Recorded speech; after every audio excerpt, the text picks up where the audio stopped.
Hi, everybody. How are you? I am Dr. Allyson Shrikhande. I'm co-founder of Pelvic Rehabilitation Medicine, and I am super excited to be here doing an Instagram Live with Dr. Meera Kirpekar. Welcome. How are you, Dr. Kirpekar? I am great. Happy to be here. You can hear me okay, right? Yes, I can hear you perfectly. Perfect. Welcome. This is great. So another physician excited to help patients with pelvic pain. I love to see that. And so tell me a little bit about yourself and where do you practice? So I currently practice at NYU Langone in New York City. I did I'm from New Orleans, so I'm from the South, but then I did my medical school at Tulane, and then I did my residency and pain medicine fellowship, my residency in anesthesiology, and then my pain medicine fellowship at Mount Sinai, and then I joined on at NYU as an attending. Very good. Congratulations. It's so great to see other physicians interested in the world of the pelvis because Yeah. it's needed, right? It's definitely needed. So how did you get interested in this field of work in the pelvis? Well, so I feel like even more than the pelvis, just like women's health, women's pain in general, I really first got interested in medical school just because, you would often see the difference in treatment sometimes. Maybe not intentional, probably an unintentional bias that just occurs sometimes. But, there was more of a tendency to kind of dismiss women a lot of the time. And so I wanted to do something that would be focused on women's health.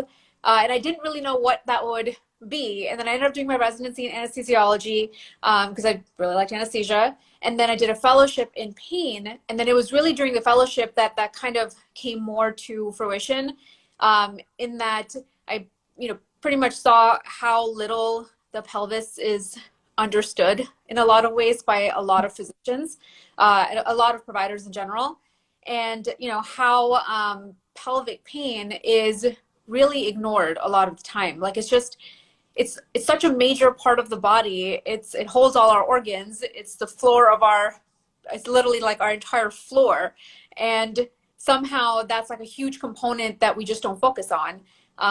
We always talk about back pain and neck pain and various other parts of the body and just not the pelvis.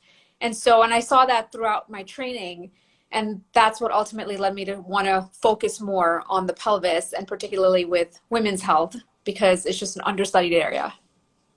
I love it. Yeah, I could not agree more, right? You go through medical school, residency, no mention of really kind of the pelvic pain is skimmed over in general, and Yeah. women's health, other sectors I think are there. They do delve deeper, but particularly pelvic pain, and then also the anatomy and how to take a proper history exam, differential. Mm-hmm. It's really not taught. So it's often seen as like, oh, it's really complicated. So if anything, I think that would lead to more investigation about it, but instead it's sort of like, oh, it's too complicated, not really sure, we'll just kind of maybe I'll send you to somebody else, and then that person also doesn't really know, and it kind of goes back and forth, rather than anyone spending too much time trying to understand it better. And I think that even medical school training, residency training, a lot of the time just doesn't focus on women's health, but also doesn't focus on the pelvis as much as it should. Yeah, no, I 100% agree.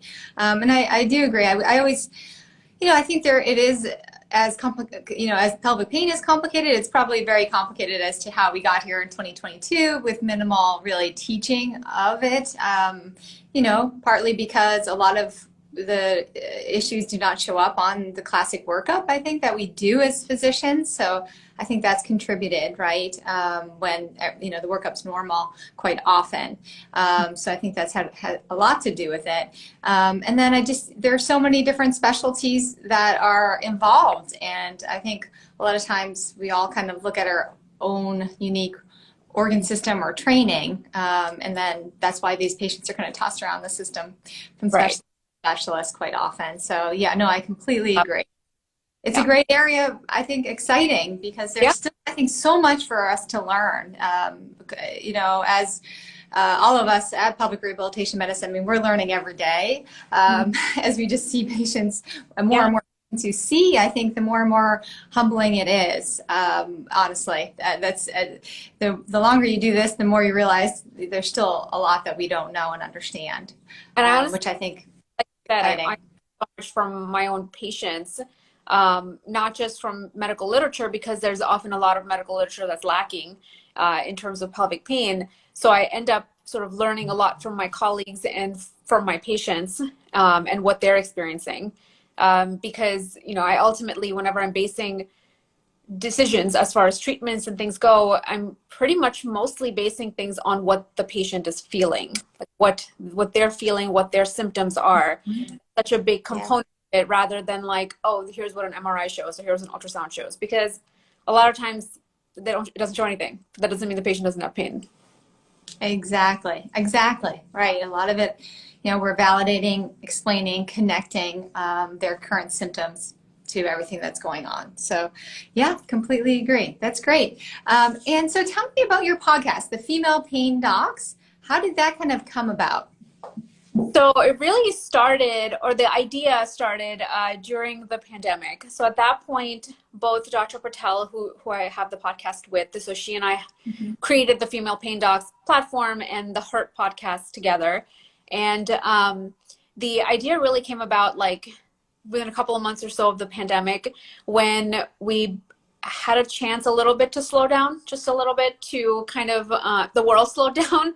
And I feel like as people, we all kind of spent more time connecting on the internet. We all spent more time listening to podcasts or reaching out to colleagues like via social media, things like that, rather than, sort of in person, because that wasn't as much of an option. And so with that, we just kind of saw the kind of a combination of like misinformation being spread in general, in not just the pandemic, but in terms of our field.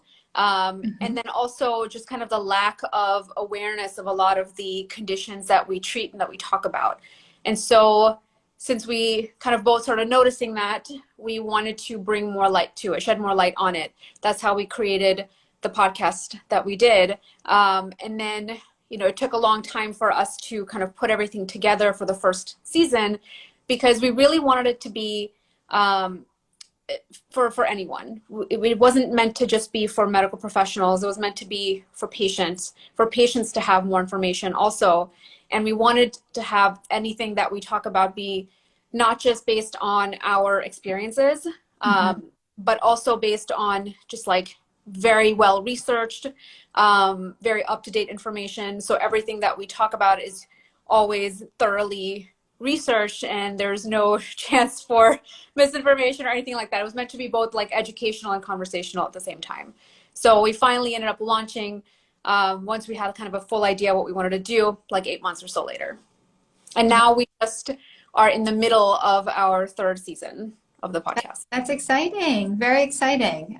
Yes, I briefly met Dr. Patel as well, because she had invited me, and Dr. Ahmed as well, in our PRM. On the third season. Yes, so, which is great. It's great to see. I mean, the more the better. I think we need to kind of encourage other female physicians to really get into this field, because there's just such a need, and I think rising tides rise all ships. So the more we talk about it, the more there's awareness, and patients and healthcare providers realize that there is help out there, and I think that we're getting there. We're getting there. It's interesting you say that, because I always find it very strange, very unexpected, that even like 80% of pain studies are done or were done on male subjects. They weren't even like tested on women.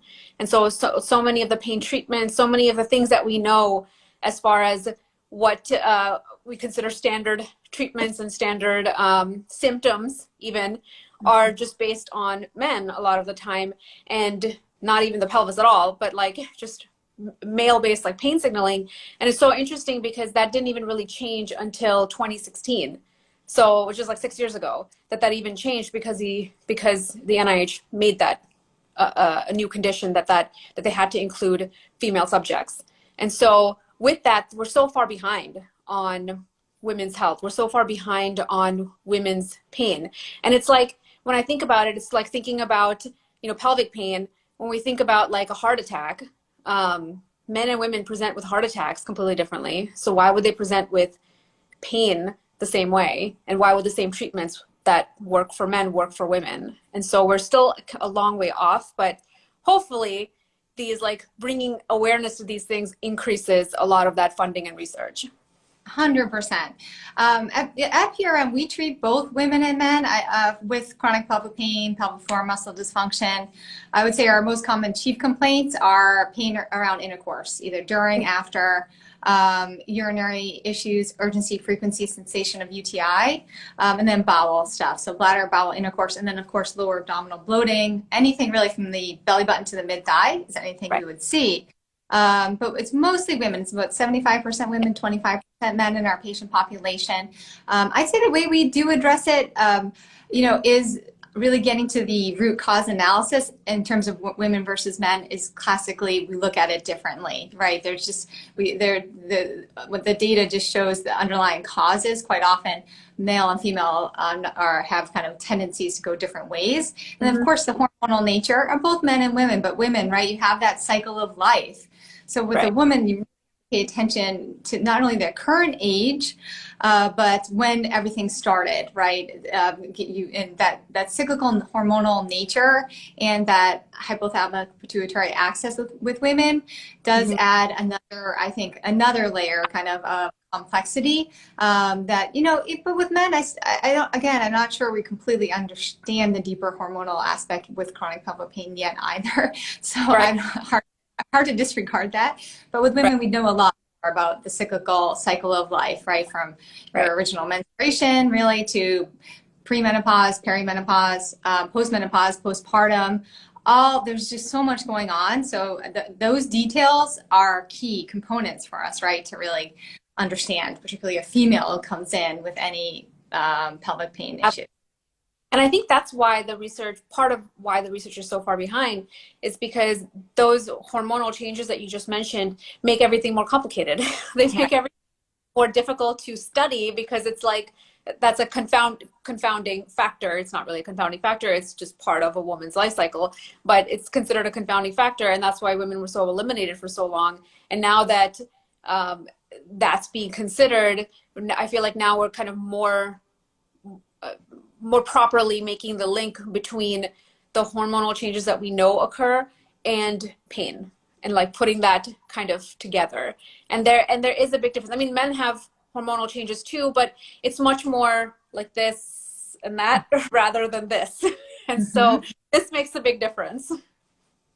100% agree, 100%. And then, certain things like multiple pregnancies right in a row, there's just, you're right. I mean, it makes a large difference with the swings, the high swings that can go on. Exactly. And the hormones affect, so much, right? Really, obviously the immune system, inflammatory system, memory, muscle, fascia, tissue, laxity, just a lot of different things going on. So it is interesting, but you're right. Someone who does this all day, every day, we really hone in on, the history because of that. Yeah, exactly. Yeah, absolutely. More than any kind of test, when I say test, I mean like an X-ray or an MRI, more than anything like that, it's like really that history that the patient is telling you what their everything from like the history of their pain, the history of their menstrual cycles, pregnancies, childbirth, all of that, to their lifestyle. All of those things make a big difference in how their pain is going to be perceived. And those are big, that's kind of to me, I feel like the primary thing that I'm looking at when I'm deciding what their differential might be, what their differential diagnosis might be, and how to proceed with treating. That's great. I completely agree. Which is why we're detectives in this field. It's in a different way, right? It is true. It's more old school history, physical. You should really be able to get 90% of the way there. Exactly. So it is a different approach than I think other specialties for sure. Absolutely. In that way. And so with your podcast, tell us about what's coming up in the next season. So we're currently about, well, I'll tell you what's coming up with the rest of this. We're only on episode 3, which we just launched Monday of this week. And then we have 7 more episodes coming up this season. So kind of a mixture. So we focus on essentially the overriding theme. The overriding theme typically is like women's health, but we do also include some men's health in there as well, particularly with pelvic pain. And so we usually touch on everything from pelvic pain to other conditions that affect women more than men. So things like fibromyalgia, migraines, things like that. Also lifestyle factors and how those affect your pain. So things like alcohol intake or smoking, your diet, exercise, all of those things, how they affect pain as well. So this season, some of the things that we have coming up are, we have an episode coming up on maternal health, because that's really important, and kind of the differences between ages and race and socioeconomic status and all of those things, and how that affects maternal health in the US and globally. We have another episode. We do include some anesthesia topics also, since we are both anesthesiologists. So we do have one on side effects of like common side effects with anesthesia. We have a couple of episodes on opioids coming up, on the opioid epidemic, how that has affected the country as a whole and how that's affected the field of pain medicine. Right. And then we have a couple of episodes on endometriosis coming up as well. We're ending the season pretty much talking about endometriosis, both from a non-surgical and surgical standpoint, and how to best treat a patient with endometriosis. So those are some of the many topics that we have coming up. I love it. That's great. All excellent topics. I mean, endometriosis particularly is near and dear to my heart, and I just see patients come to PRM nationally throughout all our national clinics every day, not knowing they have it. So, our data, even internally now, of 4,000 patients, it's 6.7, almost 6.8 years of symptoms before anyone will even discuss it. So quite often at PRM, we are on the front lines, educating about it, because it's such a complicated disease in terms of it's such a spectrum, right? So I love that you're taking the time to go down and talk about it, because I find that's a very important topic. One in 10 and 9 women needs to be talked about more. Absolutely. It's so underdiagnosed and undertreated. And like you said 6 to 8 years in your from the patients that you've seen. 6.8 average of the average. And even that sounds low to me, because women like 10, 15 years of pain before they come in to try to figure out what's going on. So I feel like pain in women, unfortunately, is oftentimes seen as normal, because women have periods, and so you're told that it's normal to have pain because you have periods, and it's normal to have some pain during your periods. But because it's unfortunately, which is annoying in 2022, but it's such a taboo topic oftentimes to talk about, you don't really know what normal, quote unquote, normal amount of pain is. And so until you talk to other people and find out that, maybe your pain is a lot more severe than other women are experiencing, you don't really seek out help. Men don't have that equivalent. There's not a period of time in a man's life that's like expected to have pain. And so if there's any pain, it's automatically like something's wrong. I need to go see a doctor. But for women, it's like, this is normal, I'm just going to deal with it. And then they deal with it for years and years and years until somehow they learn that this is not a normal amount of pain and they should seek help. Right. I completely agree. And what's challenging is what's normal to them, because that's what they know. That's what their body knows and understands, whether it's period pain or discomfort with intercourse or any bladder issues. That's, for them, that is what their body knows. So I think that, yes, they're, and you're right. And women are expected to have, discomfort. It's very common with menstrual cycle, and they're told that that's what it's part of being a woman. So I completely agree. It's just, and it is challenging. And I think that's why there's some great, apps out there, the Fendo app, certain apps that really help, younger people, 16 to 25, particularly, really delineate their symptoms and put them in the range of kind of what is normal and what's not. And I'm involved with it. There's Endo What, Shannon Cohn. She's running a program where she's trying to get into the school nurses, the Endo What producer. She's just fantastic, but really just trying to educate at an earlier level. I think that right around the time when people are initiating, women are initiating their menstrual cycle. So early, just get the education there right away. So there's no questions. And I think the same goes for sexual intercourse. Like that's one of the other, very common complaints that come in is pain with sexual intercourse. And that's sort of the same thing. It's like pain with sexual intercourse for many years before finally seeking help, because that is also kind of, in a lot of ways, in a lot of societies, our society is considered normal. And I think, a lot of that has to do with I forget now exactly where I saw this survey, I think, but there was a survey that kind of looked at what was considered quote unquote good sex from men versus women, like what the average broke down to. And for men, like good sex was considered achieving orgasm.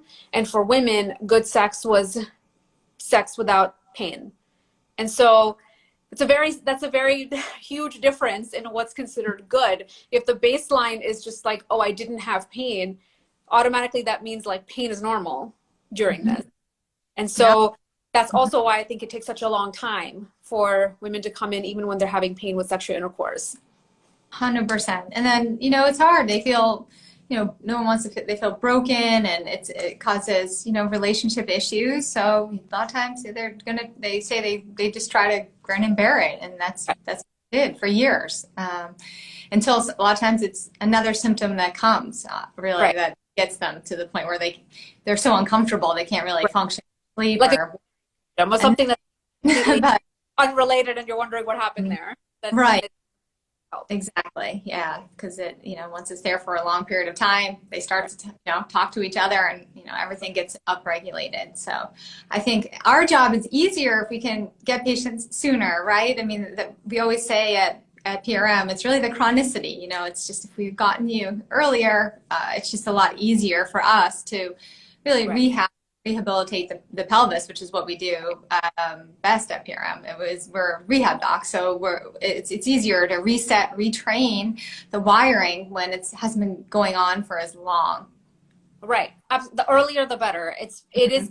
I mean, you're absolutely right, because you're at some point, the longer that you've been in pain, the more your brain gets recruited into that pathway, and then it's that much harder to get it under control when you've also recruited receptors in the brain. And by no means does that mean, because I think it can be misconstrued sometimes as you're saying that you're like making it up, but you're not. It's not in your head. It's like literally the receptors in the brain are sensitized.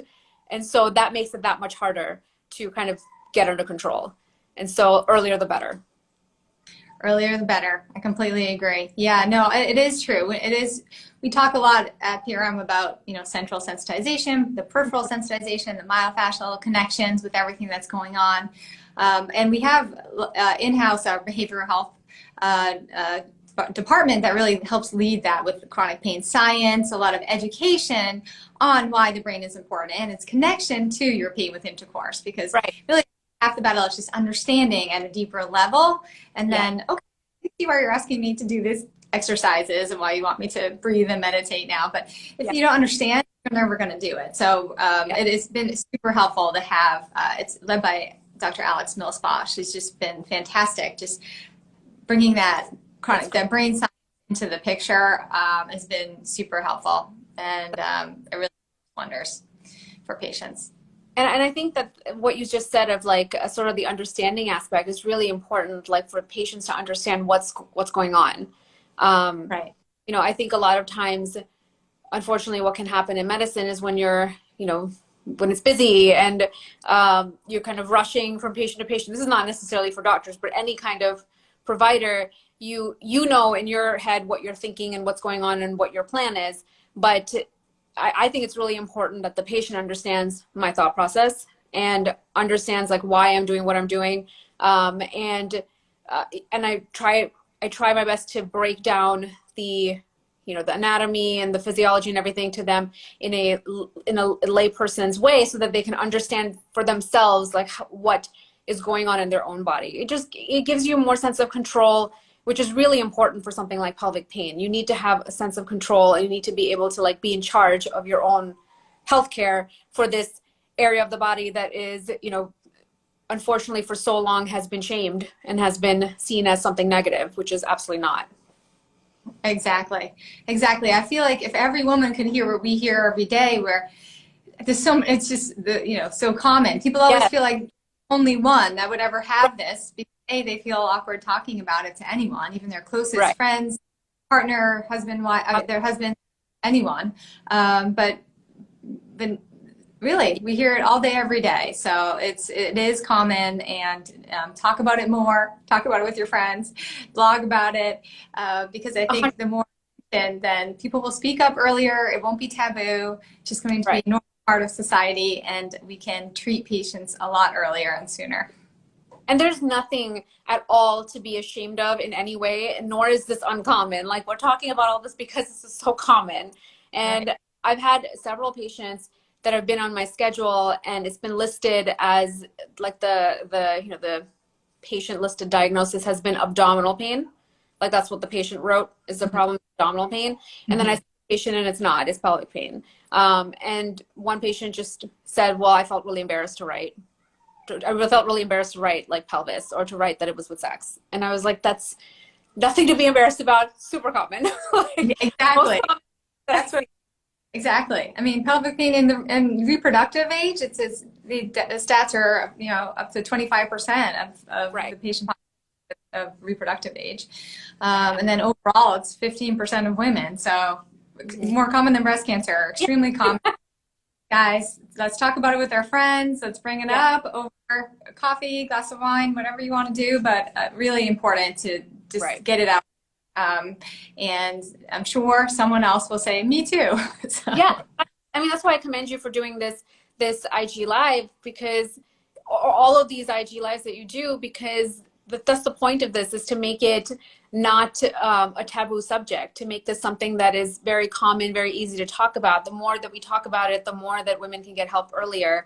And the more that it can just become normal to ask for help as early as possible, instead of waiting 10 years later to then, find that something, maybe I should ask someone about it.